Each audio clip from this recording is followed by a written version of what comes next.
Since his visit last week, the picture of Saudi's Crown Prince Mohammed bin Salman sitting next to South Korean business tycoon has gone viral, to say the least. What comes out of this meeting? Marking his first visit to South Korea since June of 2019, MBS's short trip was dense with promises of mega projects in Saudi Arabia, namely the futuristic green city, the NEOM project. So what are the big takeaways from his short trip? We're joined by Professor Byung-joo of the Hankuk University of Foreign Studies for an expert analysis. Good morning, Professor Kim. Good morning. Not to oversimplify the narrative, but to put a price on it, 100 trillion won. My head has a hard time processing that amount. Right. That is what Mohammed bin Salman, the Saudi Crown Prince, MBS, was supposed to be bringing to Korea's businesses. So was that expectation fulfilled? Yeah, 100 trillion won. That's really a figure that we don't feel very familiar with. How big is that money? A lot of people were asking that question around me as well. Yeah, it was. That number was in the headlines. There's no question about it. But I don't think anyone was really actually expecting that Korea's leading companies walk away in total. The what do you call it? The contract adding up to 100 trillion won. Almost everyone understood it was kind of like just a symbolic, figurative numbers. Actually, the final number, which still isn't really fixed, and it doesn't really mean that much, but still more important than just catchphrase 100 trillion won. The final number. For a final estimate seems to be 40 trillion won. That's still very big. 40 trillion won deals kind of preliminarily agreed. They are talking about 26 memorandum of understanding. It's not contracts. 26 documents saying that they are going to pursue this with the Korean companies. So 40 trillion won, big money. Not as big as 100 trillion won, but overall, these projects, MOU-related projects, include a vast array of different things. You have already mentioned the building of the new city and other things. But the thing is, Saudi Arabia is seeking to build a kind of new, different kind of future, leaving behind altogether the economy, the era of the economy that was really nearly completely dependent upon oil. Right. And now they want to leave that past behind. So it's a very ambitious future that they're planning on. So in doing so, these industries include not only just construction. Of course, construction will be big. Building a new city on a desert, construction has to be the key. But in addition, because I mentioned the post-oil, the renewable energy side related industries, a long list of different kind of solar and electricity, storage, transmission, all these different things, and even green hydrogen gas that's produced based upon the renewable energy sources and then being used to generate electricity and so on. So green hydrogen is also part of it, and has to include IT, telecom, and all these things. So it's a vast array of industries. I mean, Korea has had this experience of the oil boom during the 1970s. Of course, we remember it, and perhaps those people who are kind of the age of my generation's father, so like the people who have already, many of them passed away and stuff, but they were working hard, right, in this, it's the boiling hot desert, building things. So construction was the main thing, but these days we're talking about new, different kind of energy, bio, even IT. It's a whole range of new futuristic industries we are talking about. And for that, very, very preliminary. And again, I want to emphasize this doesn't really mean hard money, but just the intention to work with Korean companies. And according to the government announcement and so on, the number, as a result of Mohammed bin Salman's visit this time, seems to add up very preliminarily about 40 trillion won in the form of 26 or so MOUs. But I mean, it seems to be a good place to be starting 26 separate MOUs worth an estimated 40 trillion won. It doesn't have a sense of finality. Again, this is the very beginning stages of talks, right? I mean, if you just look at, not to just single out the Neom City project, but because it's so massive, it's the framework is so big that, I mean, working out the details may take obviously more time, Absolutely. I suppose. Yep. We definitely hear a lot of excitement for the impending business boom driven by the so-called Saudi Vision 2030. Could you perhaps explain to our listeners what the framework entails? Right. Saudi Vision 2030 has been around for some time. It was first announced 2016, and when it came out, people like me had to pay attention because it was one of the largest kind of consulting project that came out, carried out by, you name it, all the leading names of big consulting companies around the world. This was like a really money-produced, this consulting project produced based on big money and presenting basically the future of Saudi Arabia. It was led by no one other than Mohammed bin Salman, MBS, himself, the crown princess. And the vision of how the country will change from a nearly completely oil-dependent one to oil-free, petroleum-free kind of future. And in order to do so, of course, diversification of its economy. I mean, it has been nearly completely oil-based one, and how do we make that, diversified? Big challenge, but the vision, when it was announced, emphasized whole long list of different industries, but kind of like government taking the lead, building up public sectors such as health, education, infrastructure, recreation, tourism, and all those, building a whole new kind of economy from zero basis with lots of money that they have accumulated over the past several decades based on oil production. And it goes beyond even transformation of economy. It seeks transformation of the country as a whole, especially, of course, one of the main things is, which is not included in the vision, is, of course, keeping safe the kingdom itself, right?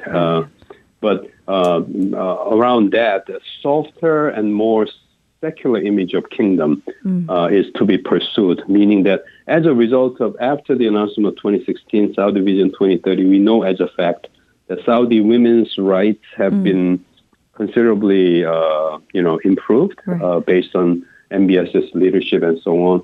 And so national image, national transformation, not only the economy, but also overall culture-wide, that's what's being sought by the Saudi Vision 2030 announced back in 2016. And it's fully in place, and it's driving all these changes, including all these things, including the causes behind MBS's visit this time. So far, being oil dependent actually helped reap big benefits for Saudi Arabia. In fact, it is that very oil money that helps them envision such a massive new sort of city. But like you said, the source is depleting and they have to adjust and diversify its economy source.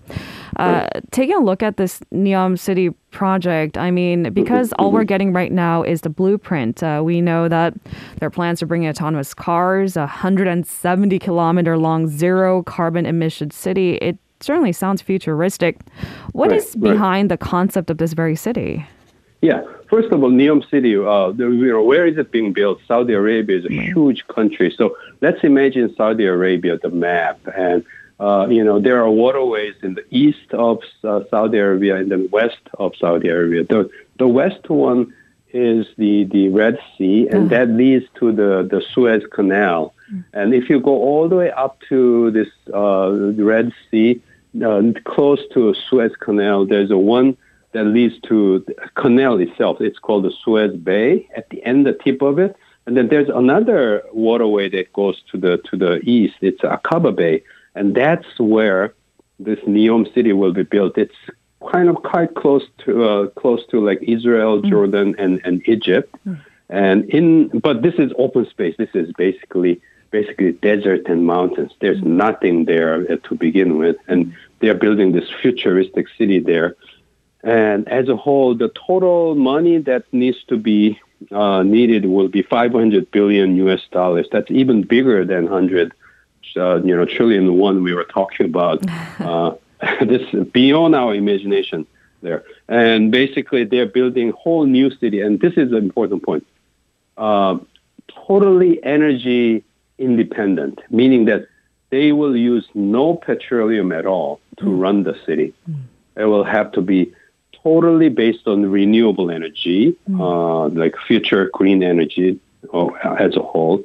And so the energy side itself makes this city totally futuristic. But in addition to that, in building the city, there are different projects. One of the fascinating projects is called the Line, Line, the Line. They're lining up like half size of Lotte Tower. You know how tall Lotte Tower is, our listeners. And maybe half size it or even taller than half size of Lotte Tower will be lining up the distance from, in Korea, like let's say from Seoul to Gangnam.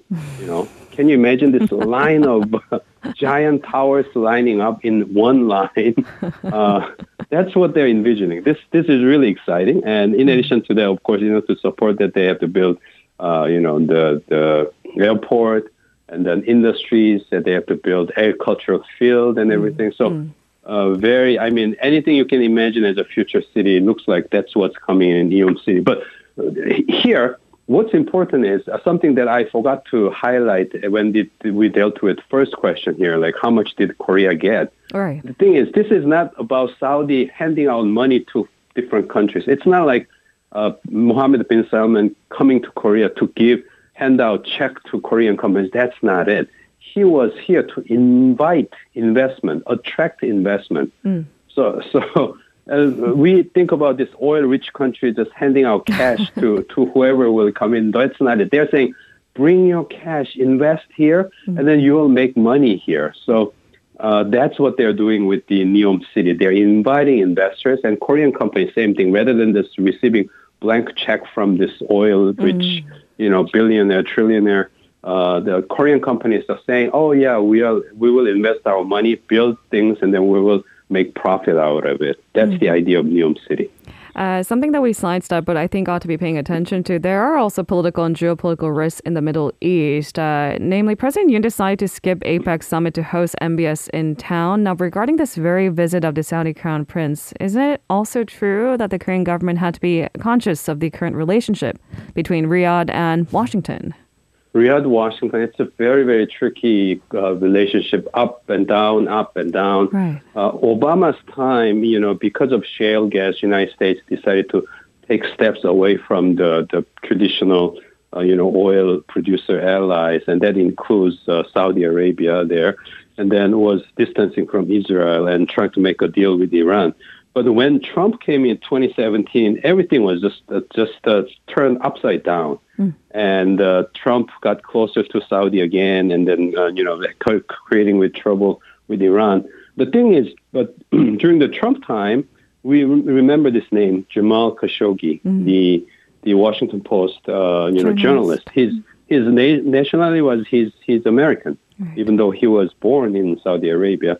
And he was killed, as we remember, in Istanbul after being, drawn into their consulate office, and then he was assassinated there. And that became a real big deal during the Trump time. But because Trump was close to Saudi, he could not go all the way criticizing it. But when Biden came into office, of course, again, we were turning back to the Obama's time, distance with Saudi being increasing, and then, all these Khashoggi affairs, and then also the old Obama line of keeping distance from Saudi and Israel came back.